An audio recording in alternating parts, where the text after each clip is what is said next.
Hello and welcome back to The Savvy Psychologist. I'm Dr. Ellen Hendrickson, and every week I'll help you meet life's challenges with evidence-based research, a sympathetic ear, and zero judgment. Google introversion, and you'll come up with an alphabet soup of acronyms: INTJ, INFP, ISTJ, and many more.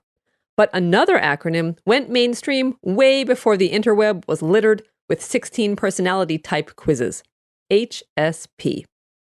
15 to 20% of people identify as a highly sensitive person. So this week, for everyone who is an HSP or loves an HSP, we'll talk about 6 ways to thrive. So let's start with some backstory. Imagine it's 1996. You hum along to the Spice Girls Wannabe on your Discman as you shop for platform chunky loafers in a store, not online. Because in 1996, Amazon had just started selling books out of Jeff Bezos' Seattle garage, email was barely a thing, and social media wasn't even on the horizon. But then, Dr. Elaine Aron, a then unknown psychologist and HSP herself, published a book titled The Highly Sensitive Person: How to Thrive When the World Overwhelms You. Through good old word of mouth, the book climbed the bestseller charts and went through over 35 printings. The world over, HSPs instantly recognized themselves in the pages. And they wrote to Dr. Aron, saying they read the entire book while standing in the bookstore and thanked her for nothing less than a chance at a new life. Now, some 20 years later, listener Chow Lei wrote in and asked if being a highly sensitive person has been accepted by the psychological community. And the answer is a solid sort of. So HSP floats somewhere between scientific theory and cultural concept. It's not an official diagnosis, but it rings clear and true with millions of people. Plus, the research is stacking up, including a 2014 brain scanning study that found HSPs have greater activation in brain regions involved in awareness, empathy, and integration of sensory information. Now, a parallel concept that's also gone mainstream is neurodiversity. The idea that neurological variation among people is normal and should be respected, like any other human variation, such as height, body shape, skin color, or hair type. And with 15 to 20% of the population estimated to be highly sensitive, HSPs are part of this diversity. Now, the term highly sensitive person means exactly what it sounds like. If you're an HSP, you have a highly sensitive nervous system and are more reactive to stimuli. Your antennae are finely tuned, your receptors are permanently turned to high, and your empathy is strong. Therefore, you pick up on things in the environment easily and feel them deeply. This can be a plus. You likely have a rich inner life, are deeply moved by art and music, and pick up on subtle shifts in your environment or in other people. But it also means getting easily overwhelmed and feeling frazzled and exhausted when your less sensitive friends are just hitting their stride. It can be rough being an HSP in today's loud, fast-paced world. And one study even found that higher sensitivity goes along with higher levels of stress and greater health problems. And that's not great news. So what to do? If you're an HSP, should you challenge yourself or give yourself a break? Should you fight your sensitive nature or acquiesce? And the short answer is all of the above. Here are 6 ways to navigate the world if you're highly sensitive. Tip number 1 is balance working around, pushing through, and staying in. Being an HSP can be tough. Sometimes there is an urge to retreat from the world, to stay secluded in order to feel calm and clear-headed. But in her book, Aron relates the story a meditation teacher once told her.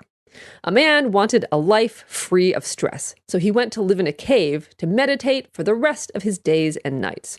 But his stress-free existence was foiled by the sound of dripping water in the cave. The moral? Stress comes with you. So rather than escaping, we need a new way to live with stress. So you can deal with the stress and overstimulation in 3 ways. The first is the workaround, changing how you interact with the environment to suit your sensitivity. Just make sure your methods don't cost you more than they buy you. So for example, earplugs on the subway are fine if you're alone, but if they force you and your friend to sit in silence until you reach your stop, they're not worth it. If you need to take a walk outside during the lunch break at a busy conference, great. But if lunch is your only unstructured time to network, you may be missing out.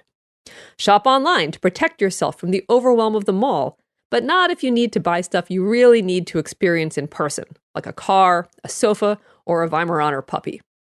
So, when you can't do the workaround, try habituation, which is just a technical term for getting used to something. Habituation really works. The more often you practice something, the easier it becomes. So in other words, to tolerate the world, get involved in the world. You might always hate IKEA, getting yelled at, or running the gauntlet of perfume salespeople at a department store, but practice and repetition can help you get used to necessary evils like constructive criticism at work, the Muzak at your otherwise favorite restaurant, or your beloved grandbaby's inevitable drooly stickiness. Third is good old recharging. This really works too. Go out to meet the world, then come home to recharge. Revel in peace and quiet. But beware the paradox of rest. Too much inactivity can make you feel sluggish and bored. So stay in as long as it feels good, but push out again before you start to feel lethargic and depressed.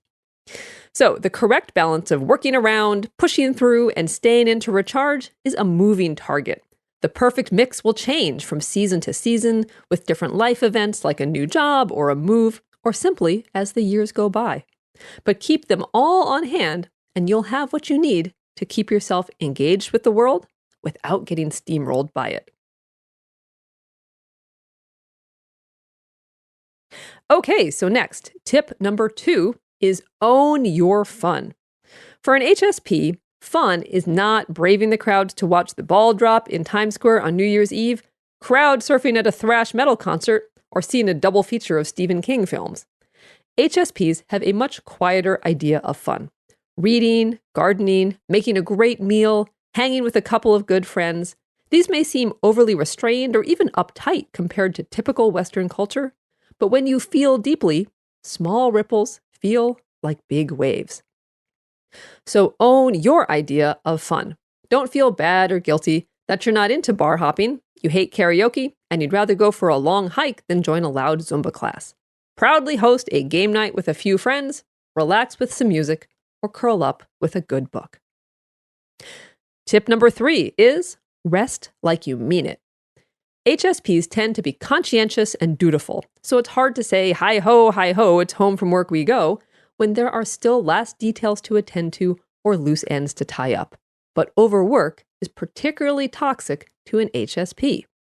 So one way to combat this is to relax and have, as we talked about, your idea of fun, but another is simply to sleep. Jangled nerves or intense reflections from the day can cause insomnia or otherwise make it hard for HSPs to sleep. But sleep is exactly what HSPs need to recharge. So use that same dutifulness to schedule going to bed as if it were an obligation. If you feel like you're shirking your duties, remember that rest is doing something. Use that finely honed sense of your own inner workings to sense when you're getting irritable, having trouble concentrating, or otherwise feeling fatigued. And then rest like you mean it. Tip number 4 is stop before the last straw. Do you routinely drive your car until it runs out of gas, leaving you stranded on the side of a highway? Do you routinely use your phone until the battery dies, leaving you tethered to a random public power outlet? Of course not. You fill up on gas before the indicator reads empty, and you charge your phone overnight on your bedstand. So why do anything different with your stamina? Allow yourself to protect your own health, energy, and sanity. Maybe you show up to parties, connect with the people you're there to see, and then head out. Maybe you arrange with your boss that you'll show up the crack of dawn to take advantage of quiet early morning hours, and then leave mid-afternoon. Maybe yoga on Sundays and Wednesdays is a permanent feature in your calendar. Rather than pushing yourself to keep up with non-HSPs and then burning out, keep a close eye on your energy and use smart tactics to maintain it, which then allows you to keep showing up. Tip number 5 is deliberately soothe your body systems. A quick way to soothe yourself physically is to use some on-the-go biofeedback. So find your pulse in your neck or your wrist and then take a slow breath in. Then, keeping your mouth closed, exhale slowly and audibly, making a sound in the back of your throat as if you were trying to fog your glasses or a window. So draw out this exhale as long as you can, and as you do, feel your pulse slow. Then repeat. Your respiratory system is one of the few organ systems you can access both unconsciously and consciously. You don't have to think about breathing. You do it automatically. But you can also deliberately speed up or slow down your breathing, which grants you access to the package deal of all your other organ systems. So breathe slowly, which in turn calms your heart rate, which in turn calms all your other systems, including frazzled nerves and overwhelmed senses. And finally, tip number 6 is don't blame yourself. In an excellent analogy, Erin asks the reader to imagine she is cold. She can do a lot of things in this situation. She can put on a down vest, she can turn up the heat, she can make a cup of hot tea, or she can simply tolerate it until she can escape somewhere warmer. All these things make sense. What wouldn't make sense is blaming herself for being more susceptible to cold because she perceives herself as weak or inherently inadequate. That would only compound the problem. The point, don't beat yourself up. Your neurology grants you access to a rich life. You care profoundly about others. You can be moved deeply by the arts and literature, and you're conscientious and detail-oriented, a trait that brings success in many endeavors. In short, the world may feel overwhelming at times, but take care of yourself so you can contribute your many gifts to it. You can take Elaine Aron's quiz to find out if you're highly sensitive at quickanddirtytips.com/savvy-psychologist and clicking on this week's episode. Also, many HSPs identify as being shy, introverted, or socially anxious. So if that is you or someone you love, go to ellenhendrickson.com, sign up with your email address, and I will send you a 7-day mini course on the 7 myths of social anxiety and how to bust them. You will get concrete skills you can use to fight social anxiety that you won't find on the podcast. And of course, thank you so much for making The Savvy Psychologist a part of your life. Never miss an episode when you sign up for the newsletter at quickanddirtytips.com/newsletters, subscribe on Apple Podcasts or Stitcher, listen on Spotify or SoundCloud, or you can like on Facebook, follow the show on Twitter at QDT Savvy Psych, or follow me at Ellen Hendrickson. As always, The Savvy Psychologist is strictly for informational purposes and doesn't substitute for mental health care from a licensed professional. Have a wonderful week, and I'll see you all next Friday for a happier, healthier mind.